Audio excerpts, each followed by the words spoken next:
नमस्कार दोस्तों, यदि आपको भी भारत और न्यूजीलैंड के बीच खेली जा रही 3 मैचों की टेस्ट सीरीज के दूसरे टेस्ट मुकाबले के दूसरे दिन का खेल पसंद आया हो तो हमारी इस वीडियो को एक लाइक जरूर कीजिएगा। दोस्तों, आज हमारी इस वीडियो का लाइक टारगेट सिर्फ 100 लाइक्स का है, तो दोस्तों हमारी इस वीडियो को दिल से लाइक जरूर करें। दोस्तों, जैसा कि आप सभी जानते ही हैं कि फिलहाल अभी न्यूजीलैंड की टीम भारत के दौरे पर आई हुई है, जहां भारत और न्यूजीलैंड के बीच 3 मैचों की टेस्ट सीरीज खेली जा रही है, जिसका पहला मुकाबला बेंगलुरु के सीरीज में 1-0 से पिछड़ गई है, जिसके बाद अब दोनों ही टीमें सीरीज का दूसरा टेस्ट मुकाबला खेल रही हैं, जिसके दूसरे दिन का खेल आज खेला गया। जहां आपको बता दें कि भारत और न्यूजीलैंड के बीच दूसरा टेस्ट मुकाबला पुणे के सौराष्ट्र क्रिकेट स्टेडियम में खेला जा रहा है, जहां कीवी टीम के कप्तान टॉम लाथम ने टॉस जीतकर पहले बल्लेबाजी करते हुए बोर्ड पर एक बढ़ा टोटल लगाने का इरादा किया था, जिस पर भारतीय स्पिनरों ने पूरी तरह से पानी फेर दिया। डेवोन कॉनवे और रचिन रविंद्र के अर्धशतक की बदौलत कीवी टीम बोर्ड पर अपनी पहली पारी में 259 रन ही लगा पाई, जिसके जवाब में दिन के आखिरी आधे घंटे में बल्लेबाजी करने आई टीम इंडिया ने रोहित शर्मा के रूप में अपना एक बढ़ा विकेट गंवाया। रोहित को टिम साउदी ने एक बार फिर से अपना शिकार बनाया और उनका खाता भी नहीं खुलने दिया। हिटमैन के विकेट के बाद शुभमन गिल और यशस्वी जायसवाल ने समझबूझ भरी बल्लेबाजी करते हुए पारी को संभाला और टेस्ट के पहले दिन के खेल की समाप्ति तक भारतीय टीम का और कोई भी विकेट नहीं गिरने दिया। जहां 11 ओवर की समाप्ति के बाद भारतीय टीम ने 16 रन 1 विकेट के नुकसान पर बना लिए थे, जहां शुभमन गिल 10 रन तो यशस्वी जायसवाल 6 रन बनाकर क्रीज पर मौजूद थे, जहां भारतीय टीम न्यूजीलैंड से अभी भी 243 रन पीछे थी। ऐसे में दूसरे दिन के खेल की शुरुआत हुई और भारतीय टीम की तरफ से अपनी पारियों को आगे बढ़ाने के लिए शुभमन गिल और यशस्वी जायसवाल की जोड़ी मैदान में उतरी, जहां यशस्वी जायसवाल और शुभमन गिल संभलकर बल्लेबाजी कर रहे थे और धीरे धीरे स्कोर बोर्ड को आगे बढ़ा रहे थे। जहां दिन की शुरुआत में ही कप्तान टॉम लैथम ने स्पिनर मिचेल सेंटनर को गेंद थमाई और इसमें सिर्फ 1 रन ही आया। दिन का दूसरा ओवर टिम साउदी लेकर आए, जिसमें शुभमन गिल ने 2 रन बनाए। हालांकि सेंटनर को खेल पाना इन बल्लेबाजों को मुश्किल हो रहा था, जिससे इन दोनों के ऊपर अब दबाव बढ़ता जा रहा था। वहीं 15वां ओवर करने आए टिम साउदी की आखिरी गेंद पर यशस्वी जायसवाल ने एक बेहतरीन चौका लगाया और दबाव को कुछ कम किया। वहीं मिचेल सेंटनर शानदार गेंदबाजी कर रहे थे और उनके ओवर से सिर्फ 1-2 रन ही मुश्किल से बन रहे थे। वहीं दूसरी तरफ तेज गेंदबाज टिम साउदी को खेलना आसान लग रहा था, जहां अगला ओवर लेकर आए टिम साउदी की तीसरी गेंद पर शुभमन गिल ने एक जबरदस्त शॉट लगाया और लॉग ऑन की तरफ हवा में गेंद को छक्के की तरफ भेज दिया। अब गिल बेहतरीन लय में नजर आ रहे थे और अब वह बड़े शॉट खेलने के लिए पूरी तरह से तैयार दिख रहे थे। वहीं दूसरी तरफ यशस्वी जायसवाल भी अपने हाथ खोलने लगे थे, जहां अगला ओवर लेकर आए बेहतरीन गेंदबाजी कर रहे मिचेल सेंटनर को ही उन्होंने निशाना बनाया और ओवर की दूसरी ही गेंद पर रिवर्स स्वीप किया और पॉइंट की ओर गेंद को चौके के लिए बाउंड्री के बाहर भेज दिया। अब भारतीय बल्लेबाज अपने आप को पूरी तरह से सेट कर चुके थे और अब रन आसानी से बन रहे थे। हालांकि स्पिनर को संभल कर खेलने की जरूरत थी और ऐसा ही इन दोनों के द्वारा देखने को मिल रहा था। साथ ही मौका मिलने पर यह बड़े शॉट भी लगा रहे थे। ऐसा ही 20वें ओवर में शुभमन गिल ने करके दिखाया और मिचेल सेंटनर की 5वीं गेंद पर टाइमिंग के साथ नजाकत भरा शॉट लगाया और गेंद को बाउंड्री के बाहर चौके के लिए भेज दिया। अब इन दोनों के बीच बेहतरीन साझेदारी बनने लगी थी, जिससे भारतीय टीम अब मुकाबले में वापसी करते हुए नजर आ रही थी, जहां 22वें ओवर में भारतीय टीम के 50 रन पूरे हो चुके थे। लेकिन इस ओवर में भारतीय टीम को बड़ा झटका लगा और ओवर की तीसरी गेंद पर मिचेल सेंटनर ने शुभमन गिल को एलबीडब्ल्यू आउट कर दिया, जहां भारतीय टीम को दूसरा बढ़ा झटका लगा और इन दोनों के बीच 49 रनों की साझेदारी का अब अंत हो चुका था। जहां शुभमन गिल 30 रन बनाकर पवेलियन का रास्ता पकड़ चुके थे, जिसके बाद किंग विराट कोहली बल्लेबाजी के लिए मैदान में उतरे। वहीं दूसरी तरफ यशस्वी जायसवाल का बल्ला रुकने का नाम नहीं ले रहा था और उन्होंने अगला ओवर लेकर आए एजाज पटेल की दूसरी गेंद पर बेहतरीन कवर ड्राइव के जरिए चौका ठोक डाला। ऐसा लग रहा था विकेट गिरने का कोई भी असर जायसवाल के ऊपर नहीं था। हालांकि विराट कोहली दूसरी तरफ संघर्ष करते हुए नजर आ रहे थे और उन्होंने आखिरी गेंद पर 1 रन लेकर अपना खाता खोला। लेकिन अगला ओवर लेकर आए मिचेल सेंटनर ने भारतीय टीम को तीसरा और बहुत बड़ा झटका दिया, जहां ओवर की चौथी गेंद पर विराट कोहली को क्लीन बोल्ड कर डाला, जहां लो फुलटॉस गेंद को कोहली ने लेग साइड की ओर स्वीप शॉट खेलने का प्रयास किया, लेकिन चूक गए और गेंद सीधा स्टंप्स पर जा लगी। विराट कोहली 1 रन बनाकर निराश होकर पवेलियन की तरफ चलते बने, जहां भारतीय टीम ने 56 रनों के स्कोर पर अपने 3 बड़े विकेट खो दिए थे।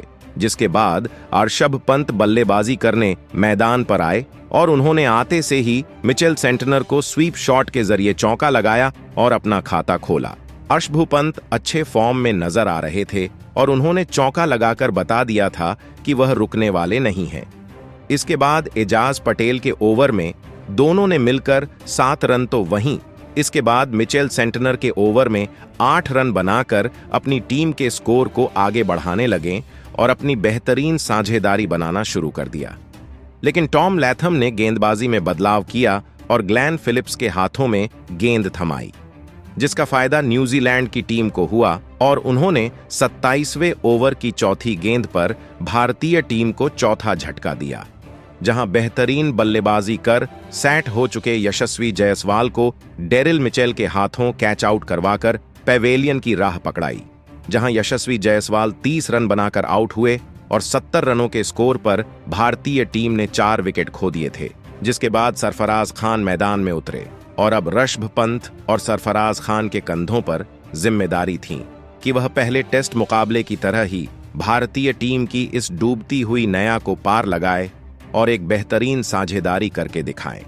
हालांकि शुरुआत में सरफराज खान को खेलने में परेशानी हो रही थी, लेकिन दूसरी तरफ ऋषभ पंत अब पूरी तरह से सेट हो चुके थे और उन्होंने 29वें ओवर में ग्लेन फिलिप्स को एक बेहतरीन चौका लगाया और बाउंड्री हासिल की। ऐसे में लग रहा था कि पंत इस मुकाबले में बड़ी पारी खेल कर दिखाएंगे, लेकिन ऐसा नहीं हुआ और अगला ही ओवर लेकर आए ग्लेन फिलिप्स ने ऋषभ पंत को क्लीन बोल्ड कर पवेलियन का रास्ता दिखाया, जहां ऋषभ पंत सिर्फ 18 रनों की पारी खेल पाए और भारतीय टीम को बीच मझधार में छोड़ पवेलियन लौट गए। जिसके बाद रविंद्र जडेजा बल्लेबाजी करने के लिए मैदान में उतरे और उन्होंने भागकर 2 रन लेकर अपना खाता खोला। वहीं अब दूसरी तरफ सरफराज खान सेट हो चुके थे और अब सभी को उम्मीद थी कि संभल कर बल्लेबाजी करें और बड़े शॉट खेलें। ऐसे में सरफराज उम्मीदों पर खरा उतरे और उन्होंने 33वें ओवर में ग्लेन फिलिप्स की गेंद पर घुटना टेक कर स्लॉग स्विप लगाया और गेंद को बाउंड्री के बाहर भेज चौका बटोर लिया। लेकिन सरफराज खान आज ज्यादा देर तक क्रीज पर टिके नहीं रह पाए और अगला ही ओवर लेकर आए। मिचेल सेंटनर ने उन्हें अपने जाल में फंसाया और कैच आउट करवाकर भारतीय टीम को एक और बड़ा झटका दिया, जहां आगे डाली गई फ्लाइटेड गेंद को सरफराज ने लॉन्ग ऑफ की ओर हवा में शॉट लगाया, लेकिन गेंद बल्ले के निचले भाग को लगकर सीधा वहां खाड़ी फील्डर विलियम ओरुर्की के हाथों में चली जीआई और सरफराज खान 11 रन बनाकर आउट हो गए, जहां भारतीय टीम ने 95 रन के स्कोर पर अपने 6 विकेट खो दिए थे। अब कोई चमत्कार ही भारतीय टीम को मुकाबले में वापसी करा सकता था। ऐसे में लड़खड़ाती हुई टीम को संभालने के लिए रविचंद्रन अश्विन बल्लेबाजी करने मैदान पर आए और रविंद्र जडेजा का साथ निभाने लगे। दूसरी तरफ रविंद्र जडेजा ने भी अपने हाथ खोलने शुरू कर दिए और अगला ओवर लेकर आए ग्लेन फिलिप्स को आखिरी गेंद पर फ्लिक शॉट के जरिए एक बेहतरीन चौका लगाया, जिसके बाद अगले ओवर में मिचेल सेंटनर की पहली ही गेंद पर 2 रन बना रविचंद्रन अश्विन ने अपना खाता खोला, साथ ही भारतीय टीम के स्कोर को 100 रनों के पार भी पहुंचाया। इसके बाद चौथी गेंद पर भी 2 रन भागकर अश्विन ने लिए, लेकिन वह भी ज्यादा देर नहीं टिक पाए और उन्हें 5वीं गेंद पर सेंटनर ने एलबीडब्ल्यू आउट कर भारतीय टीम को 7वां झटका दिया। अश्विन सिर्फ 4 रन बनाकर आउट हुए, जहां भारतीय टीम का स्कोर सिर्फ 103 रन ही हुआ था। और फिर वॉशिंगटन सुंदर बल्लेबाजी करने मैदान पर आए। हालांकि इसके बाद लंच ब्रेक हुआ, जहां तक भारतीय टीम ने 38 ओवर में 107 रन 7 विकेट के नुकसान पर बना लिए थे, जिसके बाद लंच समाप्ति के बाद मुकाबले की शुरुआत हुई और लंच के तुरंत बाद ओवर लेकर आए। मिचेल सेंटनर को रविंद्र जडेजा ने 2 लगातार चौके ठोक डाले। वहीं जडेजा यहीं नहीं रुके और अगला ओवर लेकर आए। एजाज पटेल को भी ओवर की तीसरी गेंद पर एक बेहतरीन शॉट खेला और आगे की तरफ गेंद सीधे बाउंड्री के बाहर जा गिरी और जडेजा के बल्ले से बेहतरीन फ्लैट छक्का निकला। अब जडेजा पूरी तरह से सेट हो चुके थे और आसानी से बड़े शॉट खेल रहे थे, जिसने भारतीय टीम की उम्मीदों को एक बार फिर जिंदा कर दिया था। साथ ही भारतीय फैंस के साथ साथ न्यूजीलैंड की टीम में भी हलचल पैदा कर दी थी। दूसरी तरफ सुंदर भी 1-2 रन भागकर उनका साथ निभा रहे थे। ऐसे ही आगे एजाज पटेल के ओवर में रविंद्र जडेजा ने एक और छक्का ठोक डाला और भारतीय टीम के स्कोर को बेहतरीन तरीके से आगे बढ़ा रहे थे, जहां इन दोनों बल्लेबाजों के बीच में 30 रनों से ज्यादा की साझेदारी हो चुकी थी और अब जडेजा अपने अर्धशतक की ओर बढ़ रहे थे। लेकिन अगले ही ओवर में मिचेल सेंटनर ने भारतीय टीम को एक और बड़ा झटका दिया और 24वें ओवर की पहली ही गेंद पर तूफानी बल्लेबाजी कर रहे रविंद्र जडेजा को एलबीडब्ल्यू आउट कर पैवेलियन की राह पकड़ाई। हालांकि जडेजा ने रिव्यू लिया, लेकिन वह असफल रहा। रविंद्र जडेजा यहां 38 रन बनाकर आउट हुए और भारतीय टीम ने 136 रनों पर 8 विकेट खो दिए, जिसके बाद आकाशदीप बल्लेबाजी के लिए मैदान में उतरे और उन्होंने आते से ही सेंटनर की 5वीं गेंद पर एक गगनचुंबी छक्का ठोक अपना खाता खोला। लेकिन अगली ही गेंद पर सेंटनर ने उन्हें भी क्लीन बोल्ड कर डाला। एक छक्का लगाकर आकाशदीप आउट हो पवेलियन लौटे, जिसके बाद जसप्रीत बुमराह मैदान में उतरे और सुंदर का साथ निभाने लगे। अब आखिरी विकेट भारतीय टीम का बचा था। ऐसे में अब पूरा दारोमदार इस आखिरी जोड़ी पर था कि यह स्कोर में कितने का इजाफा कर पाते हैं। वहीं दूसरी तरफ सुंदर से बड़े शॉट खेलने की उम्मीद थी, जिसे उन्होंने पूरा किया, जहां 45वां ओवर लेकर आए। एजाज पटेल की तीसरी गेंद पर कट शॉट लगाया और चौका हासिल किया। इसके बाद अगली ही गेंद को हवा में दे मारा और मिड ऑफ की तरफ गेंद बाउंड्री के बाहर जाकर गिरी और छक्का हासिल हुआ। इस तरह भारतीय टीम का स्कोर 150 रनों के पार हो गया था। हालांकि सुंदर यहीं नहीं रुके और उन्होंने अंतिम गेंद को भी अपना निशाना बनाया और इस पर भी थर्ड मैन की तरफ स्वीप शॉट लगाते हुए चौका हासिल कर लिया।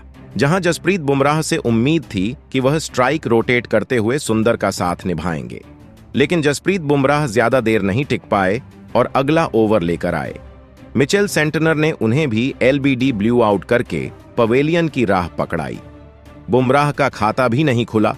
साथ ही इसी के साथ भारतीय टीम भी ऑल आउट हो गई, जहां महज 156 रनों पर ही भारतीय पारी समाप्त हो गई और कीवी गेंदबाजों की सटीक लाइन और लेंथ की वजह से उन्हें भारत पर 103 रनों की शानदार लीड हासिल हुई।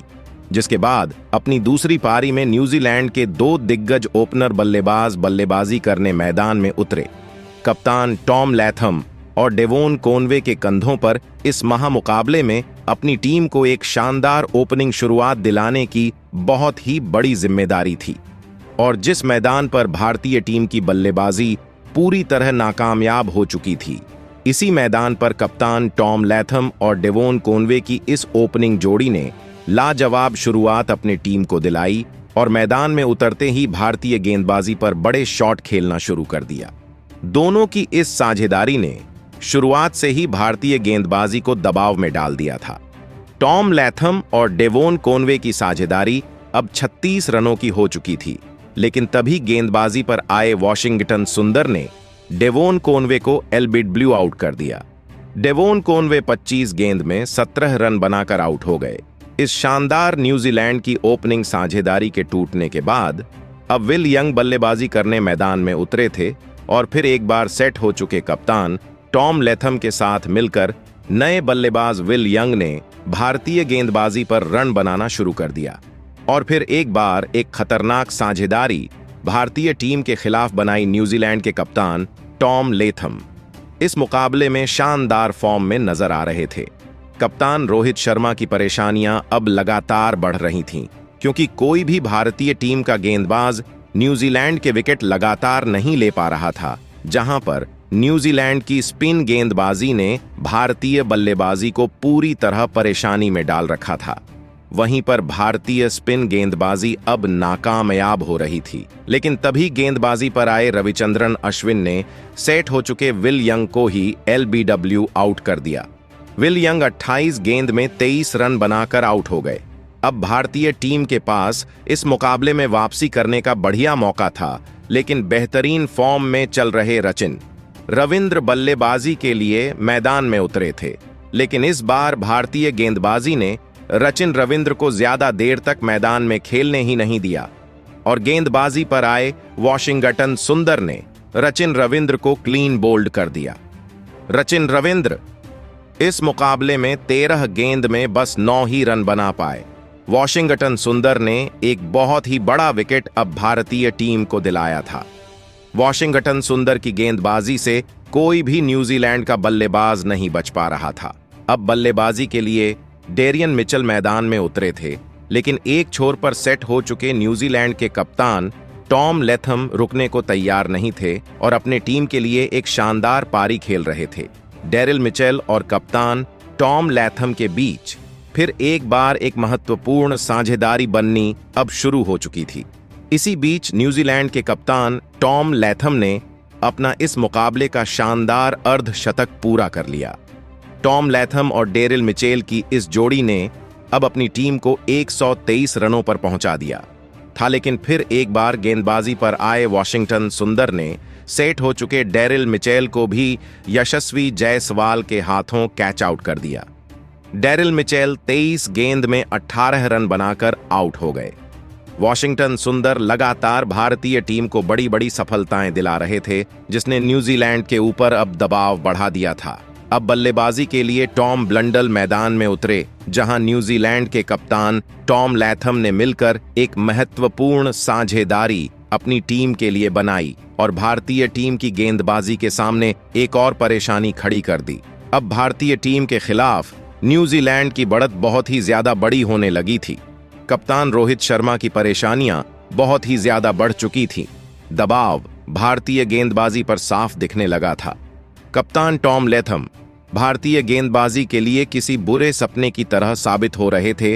न्यूजीलैंड की टीम को आसानी से रन मिल रहे थे और देखते ही देखते टॉम ब्लंडल के बीच अर्धशतकीय साझेदारी भी पूरी हो गई। अब दोनों की यह साझेदारी बहुत ही ज्यादा खतरनाक हो चुकी थी। तो वहीं न्यूजीलैंड के कप्तान टॉम लेथम अब अपने शतक की तरफ आगे बढ़ चुके थे। दोनों ने मिलकर अब अपनी टीम को 183 रनों पर पहुंचा दिया था, लेकिन तभी गेंदबाजी पर आए वॉशिंगटन सुंदर ने सेट हो चुके और अपने शतक से केवल 14 ही रन दूर खड़े न्यूजीलैंड के कप्तान टॉम लेथम को एलबीडब्ल्यू आउट कर दिया। टॉम लेथम 133 गेंदों में 86 रनों की शान पारी खेलकर आउट हो गए। भारतीय टीम को अब न्यूजीलैंड के कप्तान का एक बड़ा विकेट मिल चुका था। वॉशिंगटन सुंदर ने फिर एक बार इस मुकाबले में भारतीय टीम की वापसी करवा दी थी। अब बल्लेबाजी के लिए ग्लेन फिलिप्स मैदान में उतरे थे और फिर ग्लेन फिलिप्स और सेट हो चुके टॉम ब्लंडल ने मिलकर फिर एक बार भारतीय गेंदबाजी के आगे एक और साझेदारी बनाई और इस दूसरे दिन के अंत तक न्यूजीलैंड का कोई और विकेट गिरने नहीं दिया और न्यूजीलैंड की टीम ने 198 रन 5 विकेट के नुकसान पर बना लिए हैं, जहां पर अब उनकी लीड 301 रनों की हो चुकी है। लेकिन दोस्तों, देखा जाए तो मेहमान टीम इस मुकाबले में पूरी तरह से फ्रंट फुट पर आ गई है और अब टीम इंडिया को अपना मान सम्मान बचाने के लिए कल यानी तीसरे दिन कोई जादुई प्रदर्शन करना होगा, वरना भारत सीरीज में 2 से पिछड़ जाएगा। हालांकि विकेट अभी भी बल्लेबाजी के लिए शानदार है, बस जरूरत है तो इस पर डटकर खेलने की जो टीम इंडिया को करनी होगी। लेकिन उससे पहले भारतीय गेंदबाजों को न्यूजीलैंड के बाकी बचे 5 विकेट जल्दी हासिल करने होंगे। मौजूदा समय में इस मुकाबले में न्यूजीलैंड का पलड़ा भारी नजर आ रहा है। पहली पारी में भारतीय टीम को 156 रन पर ढेर करने के बाद अब न्यूजीलैंड टीम अपनी दूसरी पारी में तेजी से रन बना रही है। दूसरे सेशन की तरह तीसरे सेशन में भी टॉम लैथम एंड कंपनी ने भारतीय गेंदबाजों पर हमला जारी रखा और 3 विकेट खोकर 113 रन बनाए, जहां मेहमान टीम ने कप्तान लाथम के अर्धशतक की बदौलत बोर्ड पर 198 रन लगा दिए हैं और अपनी लीड को 300 के पार ले गए हैं। फिलहाल अभी क्रीज पर टॉम ब्लंडेल 30 रन बनाकर और ग्लेन फिलिप्स 9 रन बनाकर जमे हुए हैं और इनके बीच 15 रनों की साझेदारी पनप चुकी है। ऐसे अब तीसरे दिन भारतीय टीम को गेम में वापसी करने के लिए काफी मेहनत करनी होगी। तो देखते हैं कि अब आगे कल क्या होता है। तो दोस्तों, आपको क्या लगता है, क्या अब यहां से भारतीय टीम मुकाबले में वापसी कर पाएगी या फिर नहीं? साथ ही आज आप भारतीय टीम के प्रदर्शन को 10 में से कितने अंक देना चाहेंगे? कमेंट बॉक्स में हमें अपनी राय जरूर बताएं। नए हैं तो चैनल को सब्सक्राइब जरूर करें। वीडियो को लाइक और शेयर करना बिल्कुल नहीं भूलें। धन्यवाद।